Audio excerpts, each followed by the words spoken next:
खास करून माता महिमावती त्यांच्या सहकार्यामुळेच या आंदोलनाला बळ मिळालेलं आहे. माईसाहेब, तुमची मुलगी आणि नरसिंह किल्लेदार यांची मैत्री असल्याची बातमी छापून आले आणि फोटोही तसे आले. तुमचं या गोष्टीला विरोध असल्याचा कानावर आले आमच्या.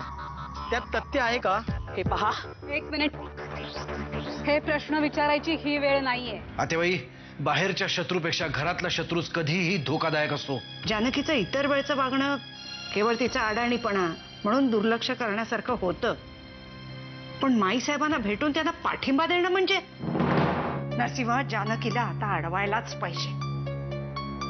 कितीही आणि कशाही प्रकारे समजावून सांगितलं तरी तिचं मूर्खासारखं वागणं संपतच नाहीये. हॅलो, मी सविता बोलतेय. जानकीताई, सविता जाधव.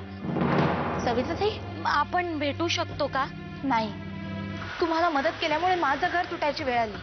नाही ते आरोप सहन करावे लागलेत मला. आणि एवढं सगळं होऊन सुद्धा तुम्ही म्हणताय की तुम्हाला परत मदत करू. मी तुम्हाला हात जोडते, पाया पडते पाहिजेतच, पण मला काय बोलायचंय एवढं तरी ऐकून घ्या. अहो पण ताई, मी तुमच्या घराजवळच आहे. हो, माझ्या बाळासाठी ऐकून घ्या. माझ्या बाळाची शपथ आहे तुम्हाला. ठीक आहे, भेटते मी तुम्हाला. हे प्रकरण जरा जास्त तापायला हवं होतं. मुख्यमंत्र्यांनी आश्वासन दिलं आणि सगळंच संपलं. पण एका अर्थी बरं झालं. किल्लेदारांच्या मागे आता चौकशी समिती लागली. नरसिंह किल्लेदार या अशा चौकशी समित्यांना जुमानणारा नाहीये. तेव्हा तुम्ही गाफील राहू नका. एवढ्यावर समाधान मानू नका. आपल्याला खूप मोठा पल्ला गाठायचा आहे अजून. माताजी, तुम्ही काही काळजी करू नका. नीट लक्ष देऊ नये का? नरसिंह किल्लेदारासाठी आमच्याकडे एक प्लॅन आहे. तुम्ही फक्त प्लॅन ऐकवा. तो अंमलात आणण्याची जबाबदारी माझी. माई साहेबांची कन्या मंजिरी, तिच्याबद्दल तुम्हाला कितपत माहिती आहे? माझ्या गेल्या आणि ह्या जन्माच्या पापाची फळं भोगतोय मी. त्या दिवशी तुमच्या बंगल्यासमोर जो प्रकार घडला ते मला कळलंय. त्याबद्दल मला तुमच्याशी बोलायचंय. त्याची चर्चा आता सगळीकडे होणारच ग. तुम्हाला कुठल्या शब्दात सांगावं तेच कळत नाहीये, पण तुम्हाला एकदा भेटून सांगायची इच्छा आहे. तुम्हाला कधी वेळ आहे? सध्या तरी नाही. जानकीताई, माझं चुकलं. माझं खरंच चुकलंय हो. लोकांनी मला भडकवलं आणि मी तसंच केलं. अहो, माझं बाळ मिळेल या अपेक्षेने हे सगळं केलं मी. मला वाटलं होतं असं काही केलं की माझं बाळ मला परत मिळेल. माझा कुठलाही उद्देश नव्हता. मला तुमच्याकडनं काही नको.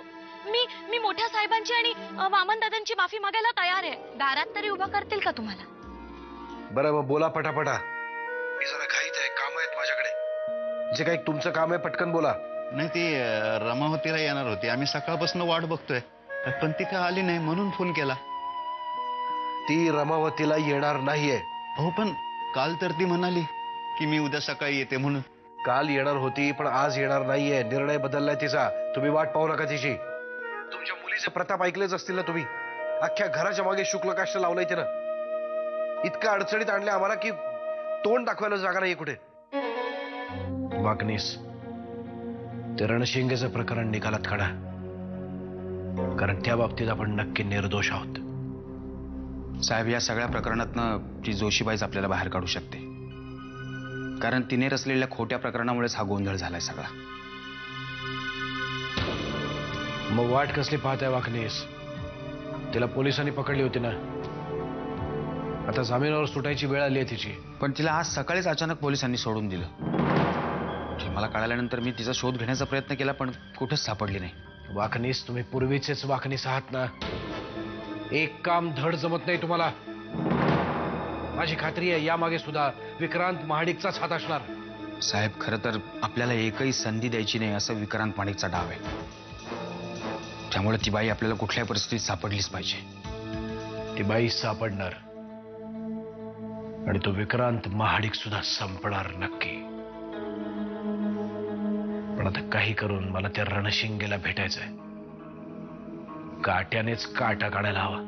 पण मग विक्रांत महाडिकचं काय? तो आपली वाट अडवण्याचा प्रयत्न करतो वाकनेस, पण आपणच त्याच्या वाटेत जाऊया. बघूया कोणाच्या नशिबात काय येते.